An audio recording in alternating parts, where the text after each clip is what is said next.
कुमाता न भवति दुनिया पुत्र खराब हो पारे माँ केबे खराब नुहे दुनिया छात्र खराब हो पारे शिक्षक शिक्षयित्री केबे खराब नुहे मु जड़े शिक्षक भाव में मोर अभिज्ञता अच्छी पिला पढ़ती ना देख जड़े जमीदार मन गप गप भितर मैथमेटिक्स पिला माने भल शुण जड़े जमीदार मरवा पूर्व गोटे उइल करते उइल ओडिया हूँ न्यास पत्र माने मो मरीगला मोर संपत्ति मोर स्थावर अस्तावर संपत्ति गुड़िक केमिति कौन क्या दिज्व गोटे न्यास पत्र करते बड़ बड़ मुनि मान पुओ मान झील मान बसई कही मु मरीगला खोल मरवा समय खोल ना मरवा पूर्व खोल ना ठीक अच्छे बापा कहते रही समय क्रमे बापा मृत्यु है बापा मृत्यु पर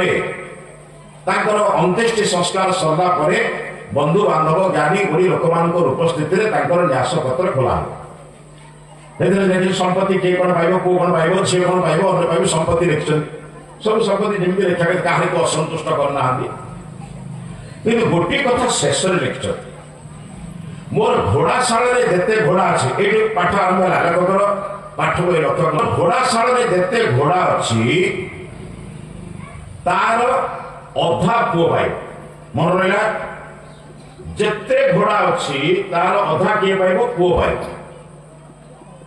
संपूर्ण घोड़ार चारि भाग एक भाग मंत्री पाइब वृद्ध मंत्री जे अनुपस्थित राज्य चलाए से पाइब जमीदार चलाए से पाइब तृतीय लिखाई संपूर्ण घोड़ार 5 भाग एक भाग मोर सेवक पाइब जे वृद्धावस्था मत सेवा कर ठीक अच्छे घोड़ाशाला जहाँ भाग दे बंधु बांधव मैंने कहले ठीक अच्छे तार देखिए घोड़ा गणिदबा जातक समस्त दुखर कथा हो कि बड़ विचित्र कथा घोड़ाशाला घोड़ा संख्या 19 भाग अधा पुओ केमी पाइब 4 भाग भागे मंत्री केमी पाइब 5 भाग भागे सेवक के 19 भाग से गोटे निर्जीव पदार्थ नहीं अधा करदे गोटे सजीव प्राणी हत्या कले मृत्यु हो बड़ विचित्र पड़ा माने 5 दिन 10 दिन पर्यंत जिते चेष्टा कले कहीं उत्तर दे पारे ना आज जो पूजा पूजा बंधु है ये किसी वयस्क लोक मान पचारे किसी उत्तर देते किसी रही धर तो आम सनातन सार पाखे पहुंचे से गुरुनाम पाखे पहुंची पचारे आज्ञा मो कथा टे समाधान करदे अवस्था आज्ञा क्या बाबा मुझे समाधान करदेवी जे कि गोटे सर्त है कौन सर्त है ना मु जो दिन तुमको समाधान करने को जीवी से दिन घोड़ाशाला सेवक बदल जाओ ये कौन अच्छे जमीदार घर 50-100 सेवक अच्छे बदल कौन असुविधा है से सेवक अंतत पक्षे हरण गुणन विषय फटाण जानी ये 4टा जिन जानी आजिकल सब साक्षर कौन बुझे साक्षर उल्टे देने जहाँ हम कौन तेणु से आम बर्तमान चिंतन कर सब सार साक्षर तेणु सब साक्षर दृष्टि यीशु विद्या समस्त मालूम अच्छी कल्प बोलते पढ़ी ठीक अच्छे घोड़ाशाला दूर था घोड़ाशाला जो विचार कर सीधा देखा माइक सेपट लगे माइक्रोफोन अच्छी सब जहाँ जमी व्यवस्था कराई समस्ते शुणी पारे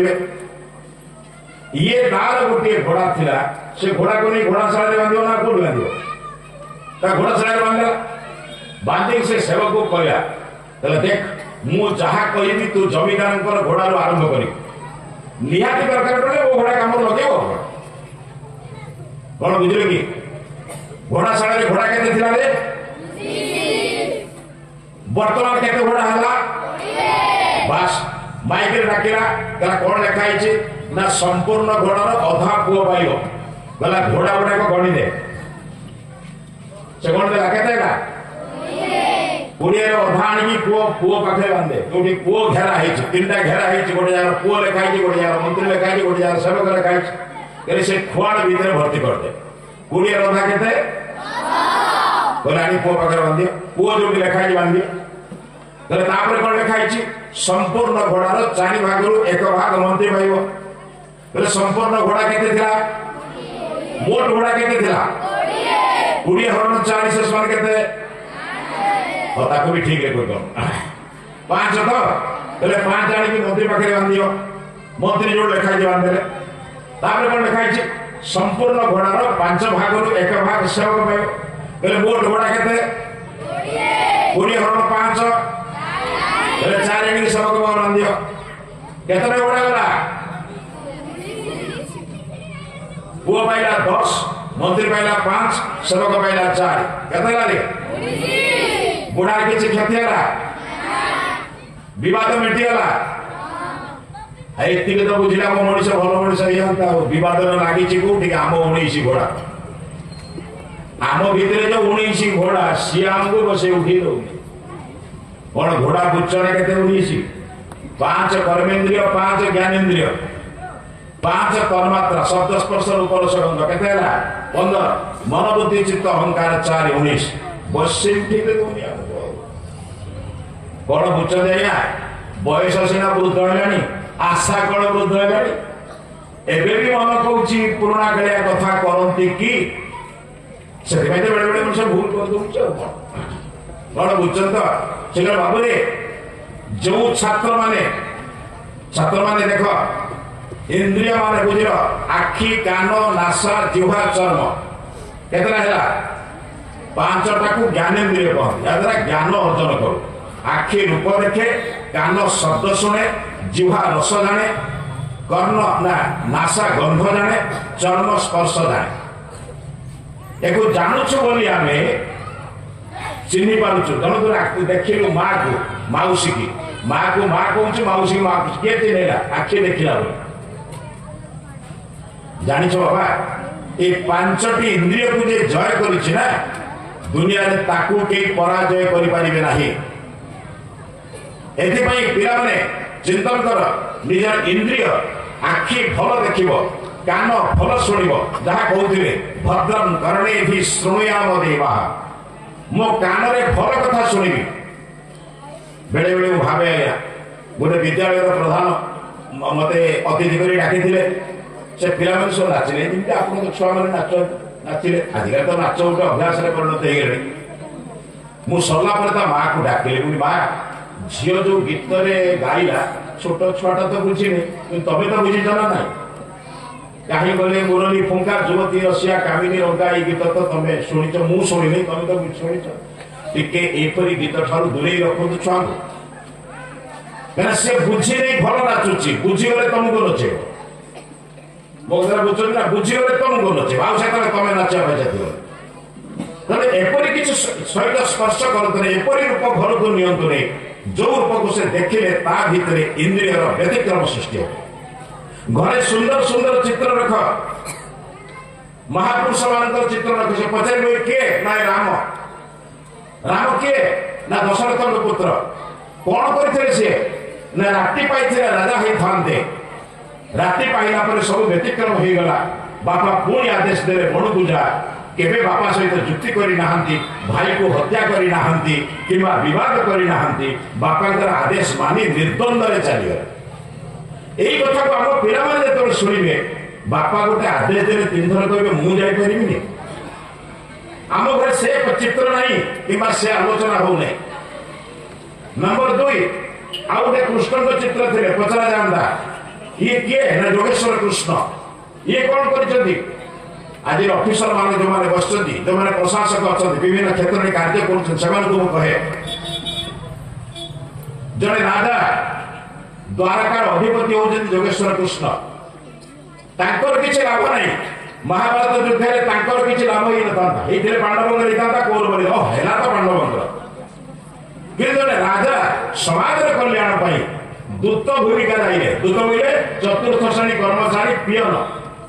ବୁଝିପାରୁଛନ୍ତି ତ ଜଣେ ରାଜା ସମାଜର କଲ୍ୟାଣ କରିବା ପାଇଁ ଦୂତ ଭୂମିକାରେ ଅବତୀର୍ଣ୍ଣ ହେଲେ ଆଜିର ପ୍ରଶାସନିକ ଅଫିସର ମାନଙ୍କୁ ମୁଁ କହୁଛି ଅନୁରୋଧ କରୁଛି ଯୋଉଦିନ ସେମାନେ ବିଡିଓ ତହସିଲଦାର ଆଦି ଯୋଉମାନେ OSIS ଅଫିସର ଅଛନ୍ତି ସେମାନେ ଯଦି ଲୋକଙ୍କ ନିକଟକୁ ଯାଆନ୍ତେ ତାହେଲେ ପ୍ରକୃତ କୃଷ୍ଣ ଭକ୍ତ ହୁଅନ୍ତେ ଲୋକେ ତାଙ୍କ ଅଫିସକୁ ଆଇଲା ବେଳକୁ ଲାଞ୍ଚ ବିଛେ ଚାଲିଛି ବୁଝୁଛନ୍ତି ଆମେ କୃଷ୍ଣଙ୍କ ପୂଜା କଲେ ହରେ କୃଷ୍ଣ ହରେ ରାମ କହିଲେ କିନ୍ତୁ କାମ କଲେନି ହରେ କୃଷ୍ଣ ହରେ ରାମ କହୁଥିବା କୀର୍ତ୍ତନ କରୁଥିବା ଲୋକ ମଧ୍ୟ ପରବାଳକୁ ବୁଝେଇ ଦଶ ହାତ ନିଏ ଆପଣ ଦେଖିଥିବେ ସବୁ ବଡ ଭକ୍ତ ସେ ଦୈନିକ ଅଧଘଣ୍ଟା କୀର୍ତ୍ତନ କରିବ କିନ୍ତୁ ପର ଆଡକୁ ବୁଝେଇ ବୁଝେଇ 3 ହାତ ନେଲା। ଏଣୁ ପିଲାମାନଙ୍କୁ ମୋର କହିବା କଥା ଆଖି କାନ ନାସା ଜିହ୍ବା ଓ କର୍ମ ଉପରେ ନିଜର ଅଧିକାର ରଖ। ଆଖି ଖରାପ ଦେଖିବ ନାହିଁ। ଆଚ୍ଛା ପିଲାମାନେ ମହାତ୍ମା ଗାନ୍ଧୀଙ୍କ ପାଖରେ କେତେଟା ମାଙ୍କଡ ଥିଲା ରେ? ଆଉ ପାଠ ପଢା ମନେ ରଖିଥିଲେ। 3ଟି ମାଙ୍କଡ କଣ କଣ କରୁଥିଲେ? ଏକାଥରେ କହିଥିଲେ ଯାହା ଭଲ ହେଲା। ଜଣେ ଆଖି ବନ୍ଦ କରିଥିଲା, ଜଣେ କାନ ବନ୍ଦ କରିଥିଲା, ଜଣେ ପାଟି ବନ୍ଦ କରିଥିଲା। ଯେ ଆଖି ବନ୍ଦ କରିଥିଲା କଣ କହୁଥିଲା? ଖରାପ ଦେଖିବି ନାହିଁ। ଯେ କାନ ବନ୍ଦ କରିଥିଲା କଣ କହୁଥିଲା? ଆଉ ଯେ ପାଟି ବନ୍ଦ କରୁଥିଲା ସଭାରେ ବସି କଥାବାର୍ତ୍ତା ପାଇଁ ଏକା ସେ ମାଙ୍କଡ ଶିଖେଇଛି ନା? ସେଇଟା କେମିତି ଶିଖିବ ତମେ? ସେଇଟା ତ ଶିଖେଇନି। ମାଙ୍କଡ କଣ କହିଲା? ପାଟି ବନ୍ଦ କରିବା ଅର୍ଥ ସଭା ସମିତିରେ ଚୁପ୍ ହେଇ ବସିବା। ଏହା ଶିଖେଇଛି ନା ନାହିଁ?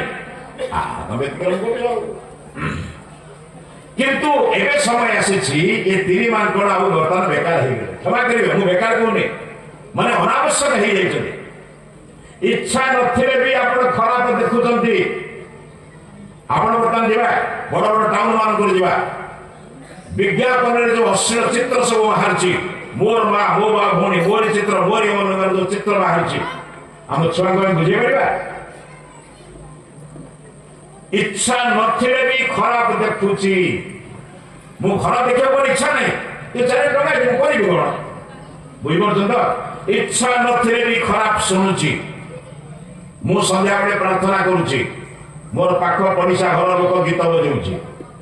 ଯେତେ ଅଶ୍ଳୀଳ ଗୀତ ବଜାଉଛି, ମୁଁ ଭଗବାନଙ୍କ ପ୍ରାର୍ଥନା କରୁଛି କିନ୍ତୁ ଜବରଦସ୍ତ ଶୁଣୁଛି, କାରଣ କାନଟା ଖୋଲା ଅଛି ନା।